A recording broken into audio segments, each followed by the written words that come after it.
Good morning, gods, goddesses, deities, and everything in between.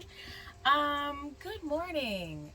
It's kind of a gloomy day here in Orlando, which are not words that most people think to put together, like gloomy and Orlando. But I just finally felt like I had the energy to talk about what I've been thinking about. I know it's actually been like 9 months, I think.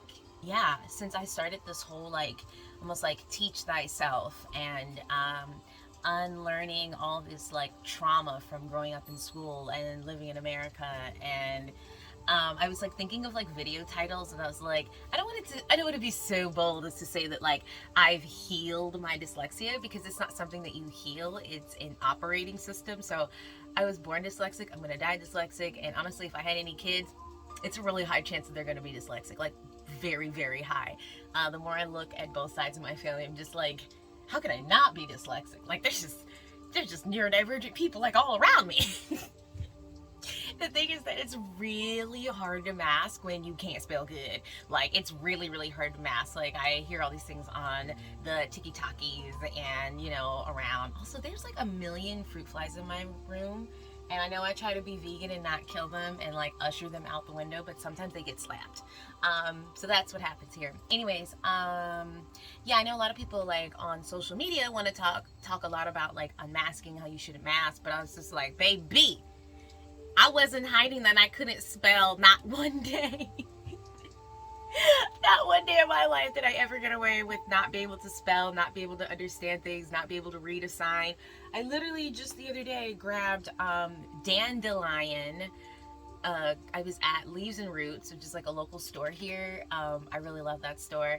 I was at Leaves and Roots looking for Damiana, D-A-M, right? And so, but I ended up grabbing dandelion, and I looked at it and I looked at it and I was like,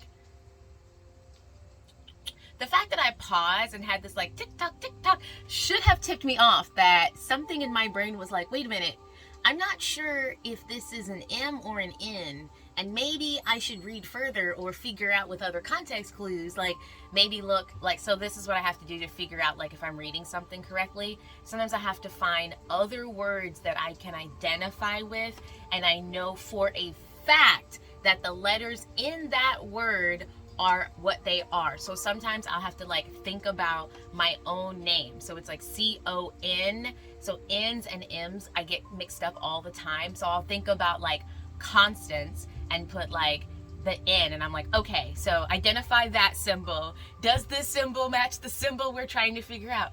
But when I'm in a rush and I'm not really like thinking about it, and I had like a bunch of things on my list to do, I was like waiting for my cannabis prescription, I wanted to get tacos, I was heading to my friend's house, I had to get this other thing, I had to put gas in my car, so my brain was just like, and it was like D-A-M-N, D-A-D-A-M, D-D-D-D-D, just grab it and go.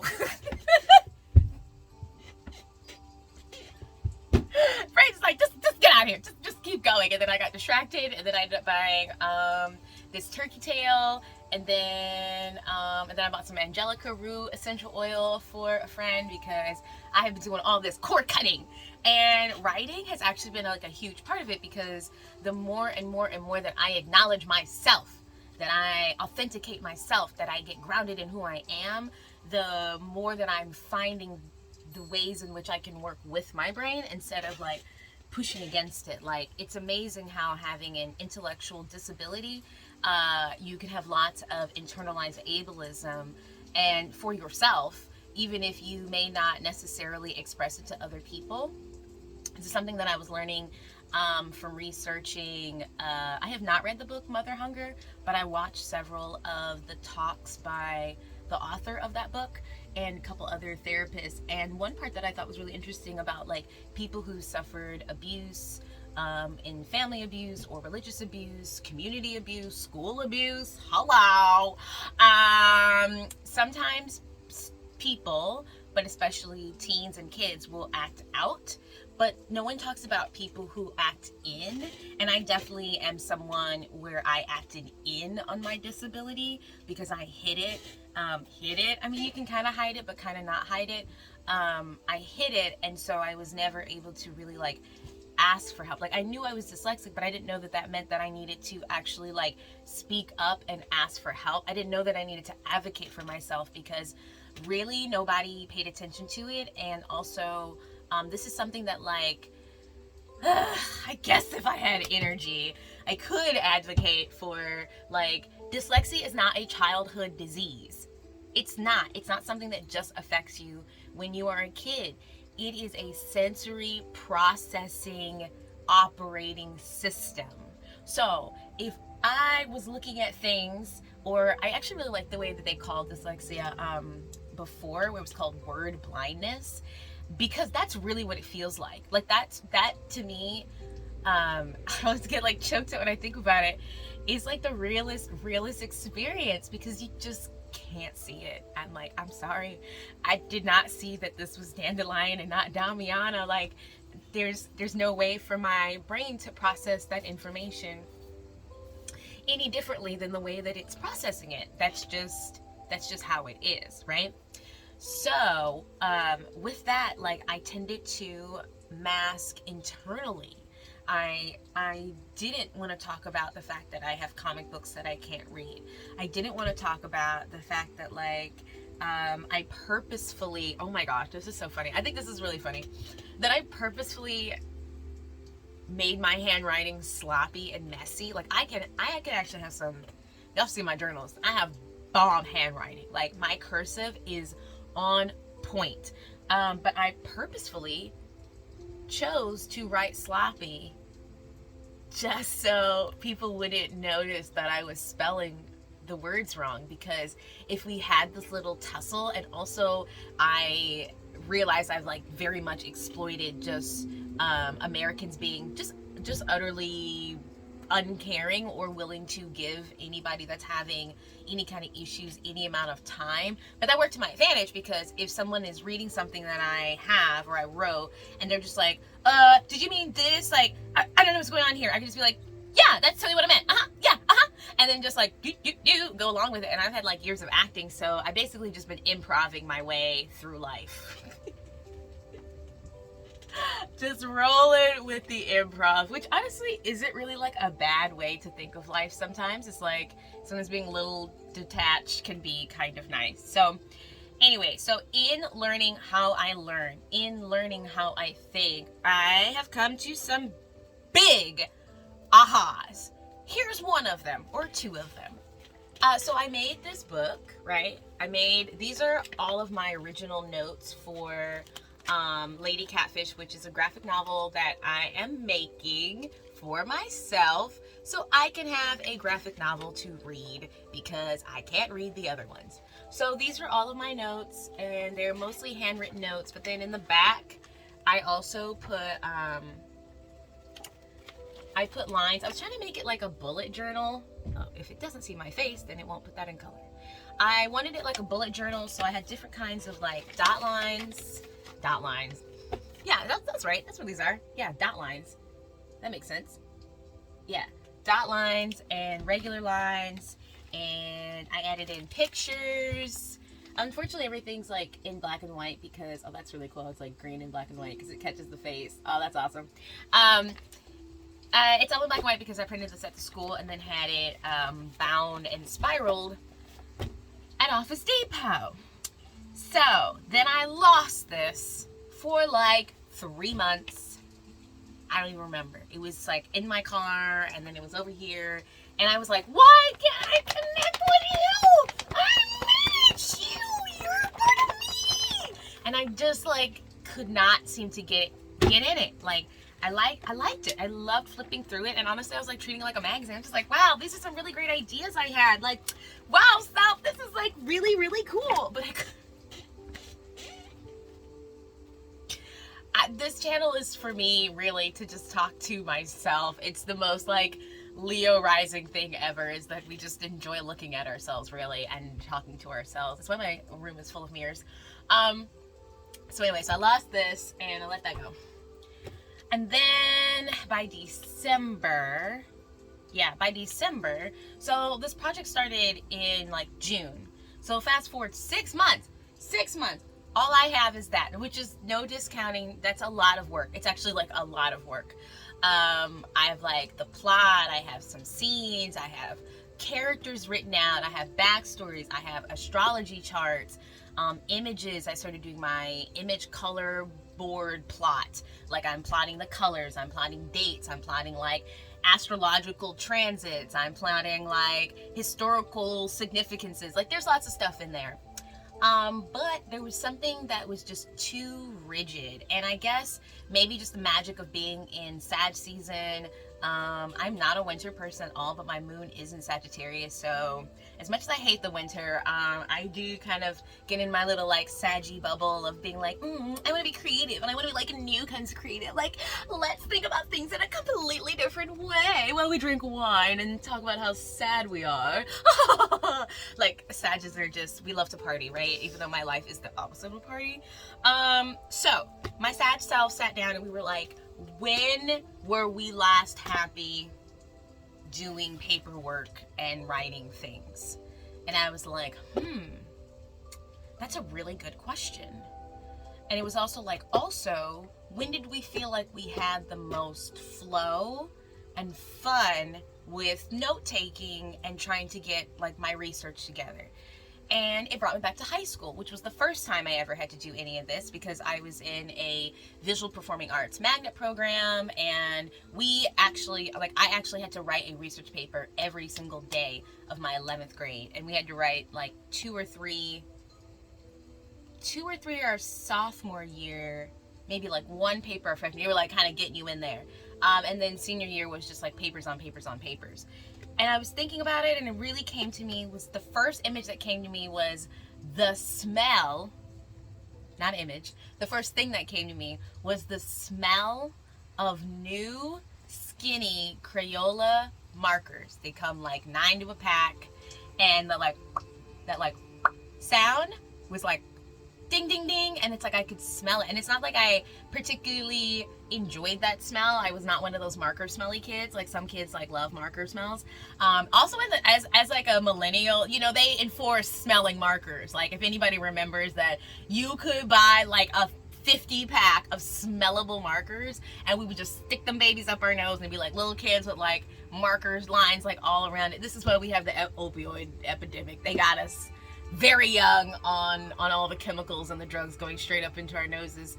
But yeah, I wasn't a kid that particularly liked those kind of smells because I'm highly sensitive, and so I typically have always shied away from like you can't even get me to take an aspirin, y'all. Like I am such, like, if I take an aspirin, all of my friends know it. I will let everybody know because I think I'm gonna die. Like I just don't trust medicine. So the memory is, right, I open it, I smell it, and I'm just like, okay, so 15-year-old me is here, and she has something to say. And apparently, we actually really had fun in high school when we allowed ourselves to use these colored markers, because I had read somewhere, somehow, through the magic of the ancestors trying to like help me along in this accelerated academic program that was really ignoring the fact that I needed more support. Somehow I had read an article that said dyslexic kids, it was only about kids because again, dyslexia is a childhood disease. Dyslexic children responded very well to a few things, and all of them related to color. If you put different colored screens in front of them, like if they had to read something on a white piece of paper, if you put like a blue film or a green film, some children responded really well to that, and their dyslexia was really not an issue. Some people responded to color. Ding, ding, ding. You're about to see all the colors. That's why this thing is in green. And also writing in different colors. So if I make the bold colors, the bold titles this, if I spell like really important words in like red and I make the letters look different, I can get my brain to do what it does, which is pattern recognition. And really the issue with dyslexia in the Western world is that it's too boring for my interesting brain. That this whole Helvetica font and everything being the same, like the supremacy of things and everything having to fit, is incongruent and causes a cognitive dissonance in my brain, and that is like it like shorts it out. And so in some ways, I think it's a blessing, because it makes it hard for people to lie to you, because you're just like, wait a minute, that logic did not like get past my brain. It helps you to see systems very well, and to see how you can use the system to your benefit, or how the system is abusing you. Either way, because you can recognize sort of like the patterns, but also you can see where there's cognitive dissonance within the systems. And so it's like, pay attention to those red flags. So with all of this knowledge coming together, I have created this notebook. Da, da, da, da. And this is like my baby. Like, I was at the airport and I was like, what if I lost my notebook? Just anxiety, like showing up. She's like, I'm bored. Let's have a panic attack. We're in Houston. And I'm like, okay, but like, also we're not going to lose this, because it's safely in our luggage, and they're not going to lose our luggage. And we had to put it in there because we can't carry everything with us. We have to trust the universe, and that's why I made it galactically. This is like my trusting in the universe that everything's gonna be okay. So in my notebook, here goes my pen, my purple pen. I have one of my Taoist cards that I made for a friend, but also want to like make more of them. So there's a little piece of the Tao. It's divided up. I like love this thing so much.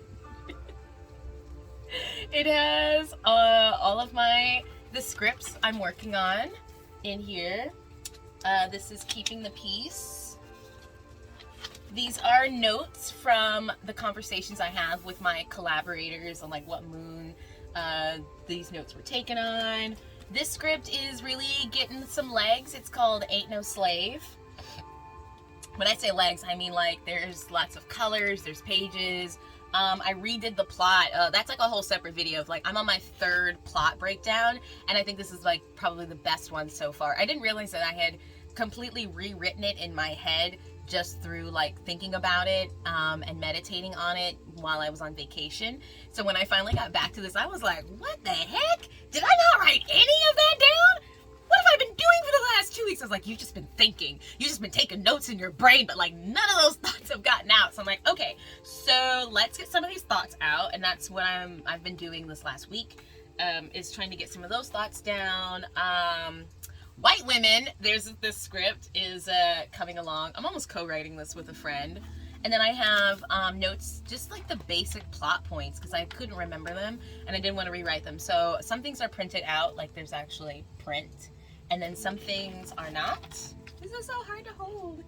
My notes, more notes coming out in the back. And then I also have my class stuff in here because I realized that I needed to organize like all of this is like my it's like my executive functioning brain notebook. So because school is creative but also deals with a lot of executive functioning, I was like, throw this in. We're not gonna have a second notebook because I don't want to keep up with 2 notebooks. That's way too much. And this notebook is big enough to hold it as of right now. So I have all of my notes from school. Like I have the calendar printed out, my notes. This is how I have realized I have to plan for the semester. I really need it to be analog so I can touch it and have my brain really like connect to the dates in a more tangible way. I need colors, I need highlighters.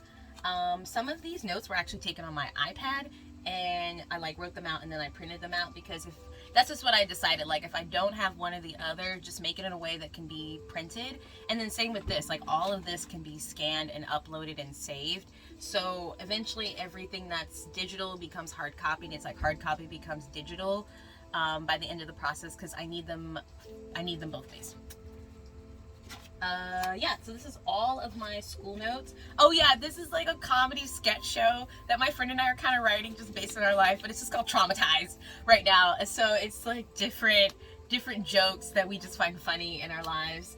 And the back is just more colored paper so that I can capture notes, do sketches. Oh yeah, this show called Naps needs to be put into one of these folders, because I think Naps is finally ready to move out of the brainchild stage where it's over here and gets put into like a little actual folder. I a good friend of, or a friend of mine, I was gonna say a good friend, but I was thinking good as in I've known them for a long time, but not good as in we are close, for that distinction. Someone I've known for as long as I've been vegan. She was talking about like getting into exploring the nature in your own mind and planting seeds, like thought seeds in your mind, and then like having them grow and like reaping your harvest. And when I tell you that this practice of keeping this notebook, writing in it, like organizing it, I feel like I am tending my mind garden.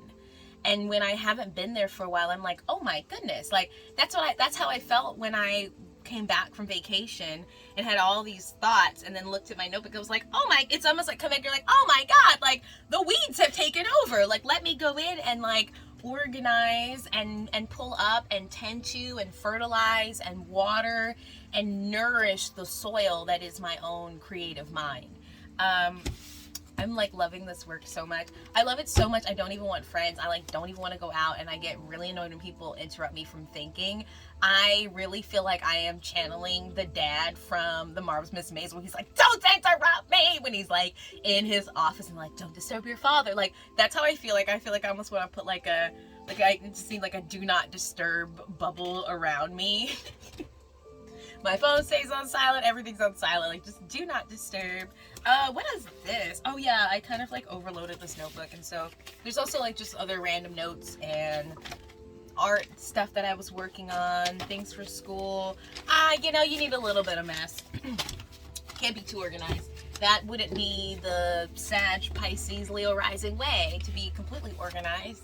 That would be some other sign that is not represented here. The last thing that I was thinking about, so I'm obsessed with Audrey Lorde. If you haven't noticed, I am like an Audrey Lorde just major mega fan. And I love how I just like, when I open this book, like it's just to this page, like it just opens up to poetry is not a luxury.